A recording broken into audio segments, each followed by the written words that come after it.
Alors, comme vous l'avez constaté au cours de mon intervention, de ma conférence, j'ai axé surtout mon intervention sur l'inscription obligatoire à l'ordre.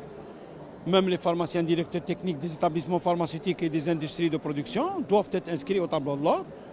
J'ai bien défini, comme vous l'avez vu, selon la loi et selon les décrets et arrêtés, les missions et les responsabilités du pharmacien directeur technique.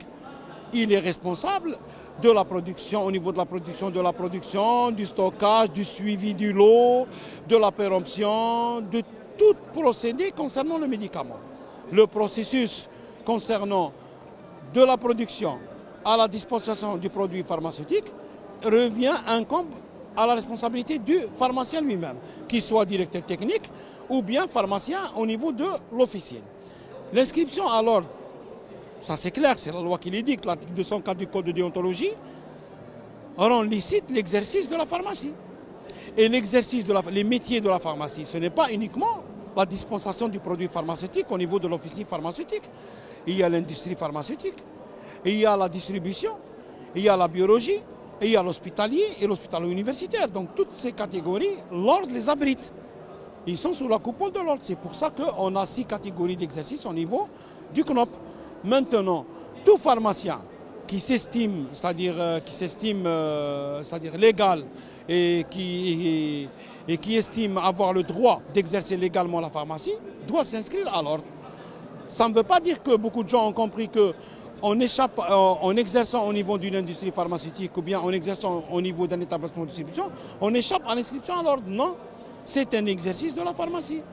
L'exercice de la pharmacie, il doit être assujetti à l'inscription au tableau de l'ordre. Au niveau des missions, comme vous l'avez vu, au niveau de l'industrie pharmaceutique, c'était très clair. Pour qu'un pharmacien exerce au niveau d'un établissement de production pharmaceutique, il doit avoir un minimum d'expérience de 2 années dans le domaine ou bien être titulaire d'un diplôme spécialiste en pharmacie industrielle. Ça, c'est la première, ça c'est les conditions de recrutement. Maintenant, même au sein même de ces établissements, qu'ils soient de distribution ou bien de production, on peut recruter des pharmaciens assistants. Mais on aimerait bien que le secteur de la production absorbe beaucoup plus et recrute beaucoup plus de pharmaciens. Il y a l'équation, je crois qu'on peut recruter un pharmacien assistant pour 30 employés au sein des productions. Pour moi, je juge que c'est un peu peu. On aimerait bien que cet article-là soit revu à une correction, à un amendement, au moins un pharmacien assistant pour 10 employés. Comme ça, la tâche du pharmacien, du directeur technique, elle sera un petit peu allégée et répartie pour ses confrères pharmaciens assistants, entre ses confrères pharmaciens assistants.